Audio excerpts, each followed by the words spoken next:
Swimming pool ki an khap phale lungthim hong kilang ma sapen sek chu mun thoveng hiding disan phataka kho khak na lungim na lungput hak sataka hin khu mangjing tia dang le choldam namun jigol chu hiding in ngai tu na hin alom sa khat om saka ahin la ji swimming pool panga te hi lagin chak to ki bangam ala thil tiu khatna chun the devil's pool Africa a Zambia a lavazin chun Victoria Falls Khawvel waterfall sang pen long en malam lo le la khol jina chu bukim lo hiding hi je tui chuk tha chunga chun tuili len lo chakhat oma ji chu the devil's pool ki ti chu a hi ji pool hi la kizap le tui kiza thi ma le chun ki cholding hun le lo chun fit jathum noya tuili khat chu la dive suk ngai ding ti na hi devil's pool hi la kiza no chun kha lai la chi ngai ding ti na hi ajik chu Africa chu tui ong ki phale ji kolmanga hin minute sinin tui 130 million gallons wal achuk thase hi deep spot swimming pool polen gama hi Khawvel swimming pool thu pen record hi athuk dan chu fit jala somli legit hi asunga tui zat hi Olympic size swimming pool somni la sagi zat ki bang hi kindergartens for divers ti a in anuilam chu nanglam dewa design a he tui in gam ala chu khum gol in anuilam chun ko hom te kol te la thil chom ko a he songa kisiam mihing lulim len deu khat mai le koyo chule longsi khat atum gol ki koi khat le hi abanga chun athu dan he theina ding akizik supeka chule alai lunga chun khawzan su hi in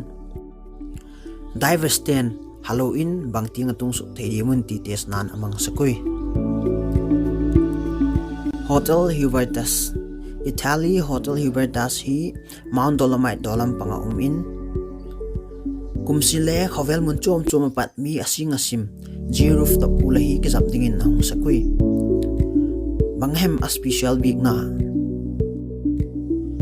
ji fit som gi la sagi saw pool hi phataka e chin chun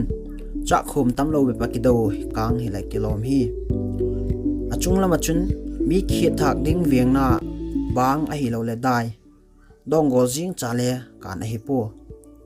aking aki machinery ho phataka mu thei a hi na ding in dal tu bang mam lo si ma hi ji mai chu hello in atung lai mun khat a hin glass dap a hi anuilam kai an num te le